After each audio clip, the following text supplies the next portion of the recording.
Muito bem, meus amigos, estou de volta com o meu programa Tarcísio Rabelo em A Voz que Vem das Arquibancadas, vídeo exclusivo aqui para a plataforma do YouTube, esse vídeo só aqui.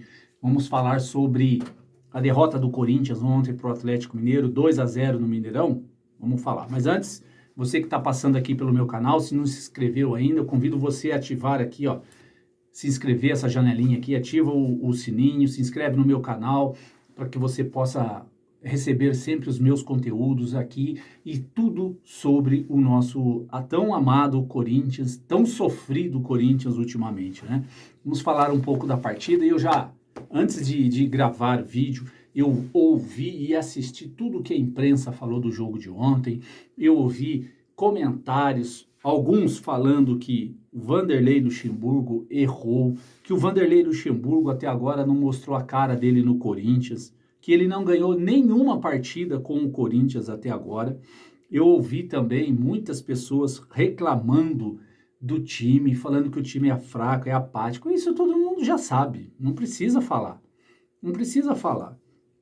Agora, que culpa tem o Luxemburgo de pegar um elenco tão ruim? Ultimamente, eles andam fazendo umas pesquisas na internet sobre qual é o pior time do Corinthians, o de 2007 que caiu ou o time de 2023. A maioria tem dito que é o time de 2023, com jogadores que não têm a mínima condições de vestir a camisa do Corinthians. Eu não vou isentar o Luxemburgo de culpa, porque ele tem uma parcela, mas a parcela de culpa, na minha opinião, do Luxemburgo é pequena. A grande culpa, a grande parcela de culpa do Corinthians estar passando por tudo que está passando chama-se Duílio Monteiro Alves e Alessandro e Roberto de Andrade. São esses três os grandes responsáveis pelo Corinthians hoje. Por isso, vocês que vão eleger o próximo presidente do Corinthians no final do ano, vocês têm que prestar bastante atenção em quem é da situação da chapa Renovação e Transparência e não votar. Porque se o Corinthians hoje está passando por essa situação, é culpa dessa chapa Renovação e Transparência. Seja ele quem for o candidato, ok? Começa por aí. E outra, como que o Luxemburgo entrou, ele não tem tempo de treinar, só pegou bucha, só pegou pedreira na sua frente.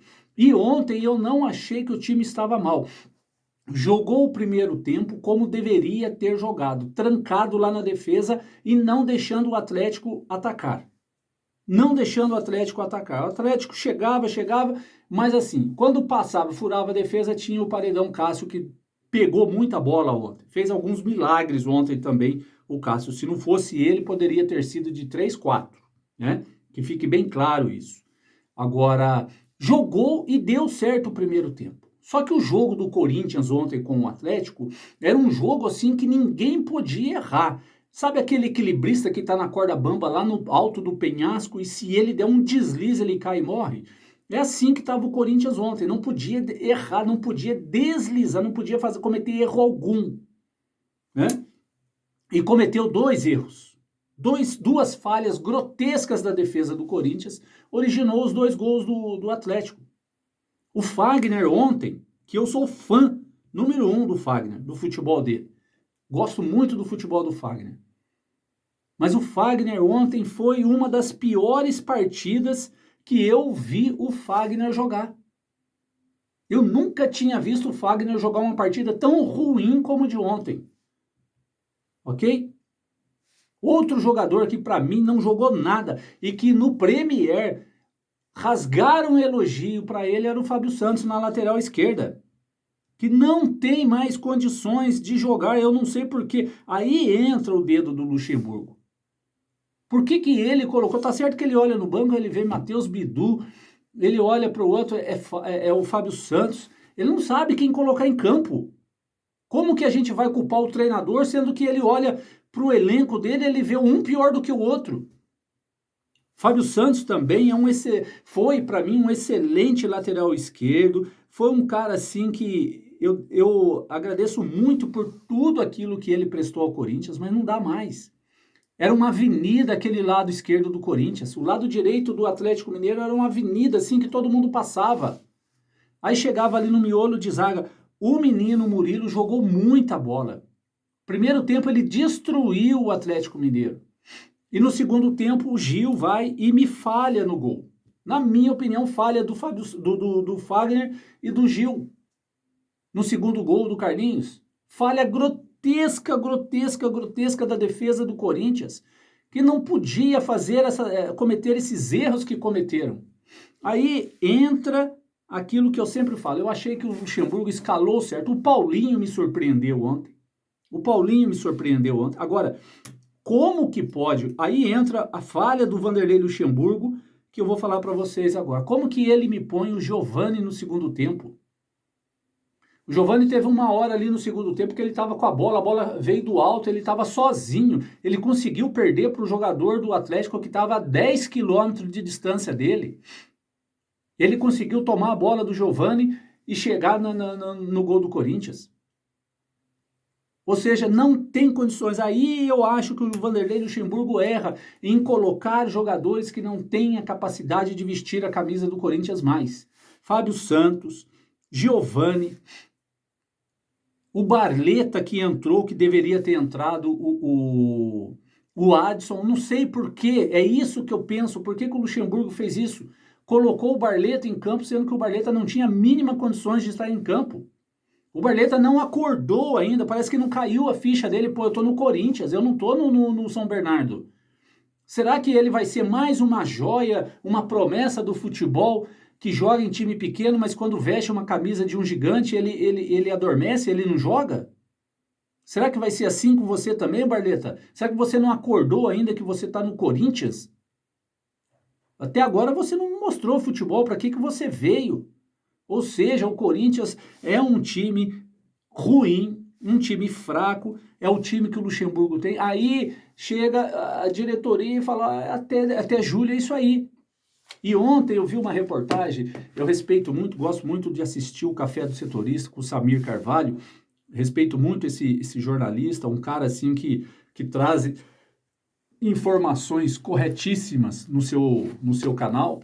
Eu estava vendo que o Corinthians estava atrás de um argentino, não me lembro o nome dele, isso ontem, antes do jogo. Ele deu a notícia que o Corinthians estava atrás, mas se eu não me engano o time dele estava pedindo de 3 a 4 milhões de dólares pelo jogador. E uma fonte do Samir disse para ele que o Corinthians não tem dinheiro, não tinha dinheiro para contratar esse jogador da Argentina.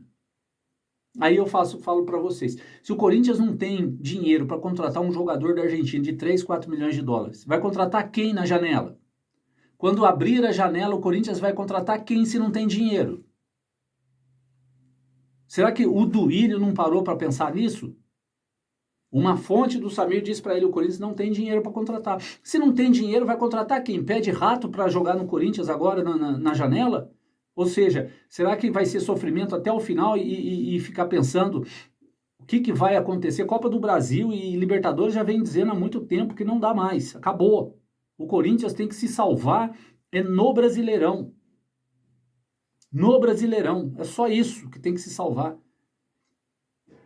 E cadê os jogadores? Será que o Corinthians não vai contratar? Ah, o Corinthians vai dar 4, 5 jogadores para o Luxemburgo na janela.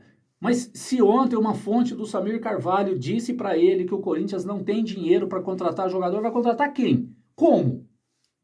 Vai esperar jogadores aí que tá livre no mercado, que ninguém mais quer? São esses jogadores livres no mercado, refúgio de outros times que o Corinthians pega. O Corinthians está parecendo aquele pedinte que está ali na rua pedindo dinheiro, olhando as latas de lixo. O que sobra da mesa dos outros, ele vai lá e pega no lixo. É assim que está o Corinthians hoje. Ficando assim, contente com as sobras que caem do time dos outros, que os outros não querem. Foi isso que aconteceu. O Bidu, por exemplo, era do Cruzeiro. O Cruzeiro estava na segunda divisão, o Cruzeiro subiu, o Cruzeiro devolveu para o Guarani o Bidu porque não queria. Você acha que se o Bidu fosse um bom jogador, o Cruzeiro não ia na surdina, quietinho, como os mineiros fazem, comendo pelas beiradas, não iriam contratar o Bidu? Iriam contratar o Bidu e o Bidu iria ficar no Cruzeiro. Mas não, o Cruzeiro devolveu o Bidu. Aí o Corinthians vai lá e pega, não, reforço do Corinthians para 2023, Matheus Bidu, como se fosse assim o Roberto Carlos. Como se fosse o Silvinho, jogador do Corinthians, né, o lateral esquerdo. Mas não é um Guilherme Arana, não é. É Matheus Bidu. Aí vai lá e contrata o Barleta. Olha aí as contratações do Duílio. Tá certo que o Barleta foi uma aposta, porque ele foi destaque no São Bernardo. Que qualquer clube que pudesse iria contratá-lo. Mas está aí provando que não é jogador para vestir a camisa do Corinthians. Até o momento não provou nada. Ou seja, o Vanderlei Luxemburgo, ele olha para o seu elenco e fala, é o que eu tenho não tenho outros, não tenho alternativa. Mas Luxemburgo não me escala mais, por favor, não escala mais Fábio Santos, não escala mais Giovani, porque esses caras não têm condições de vestir a camisa do Corinthians. Não dá mais, acabou. Esse é o seu grande erro, a estratégia que você usou no primeiro tempo, ok. Hoje o Corinthians tem que jogar como time pequeno mesmo, fechado, trancado lá atrás. Eu vi muitos comentaristas, lacradores de plantão falando que o Corinthians jogou como time pequeno. E se você olhar o elenco do Corinthians hoje é de time pequeno. Tinha que jogar trancado lá atrás, fechar a defesa e explorar o contra-ataque. Foi isso que aconteceu. Agora, Fausto Vera, como que você me perde um gol 0-0? Você me perde um gol que você perdeu a bola limpinha para você na entrada da área. Era só você escolher o canto e chutar e fazer o gol, você me perde um gol daquele. Aí depois a culpa cai toda em cima do técnico. Cai toda em cima de não sei o que. Não dá, se o jogador não se comprometer dentro de campo também não dá. Quantos chutes ruins que o Corinthians deu em campo, o Corinthians se arrastou em campo. É aquilo que eu sempre falo, o primeiro tempo o Corinthians joga bem, o segundo tempo o Corinthians morre, se entrega. O Corinthians não tem preparo físico para aguentar os 90 minutos. Se entrega e foi o que aconteceu ontem de novo. Perdeu. Contra o Flamengo vai acontecer a mesma coisa, vai se trancar, vai fechar e vai jogar o primeiro tempo bem. O segundo tempo o Corinthians morre. E se o Flamengo estiver bem fisicamente, vai atropelar o segundo tempo. No segundo tempo, o Flamengo atropela. Escuta o que eu estou falando para vocês, depois vocês me falam. É assim que está acontecendo com o Corinthians. Infelizmente é isso. E a culpa é sua, viu, Duílio? Tudo isso aí você vai carregar nas suas costas. Essa culpa e você, Alessandro, e você, Roberto de Andrade. Do Corinthians está passando por essa situação hoje. A culpa é de vocês. Ok? Vai, Corinthians.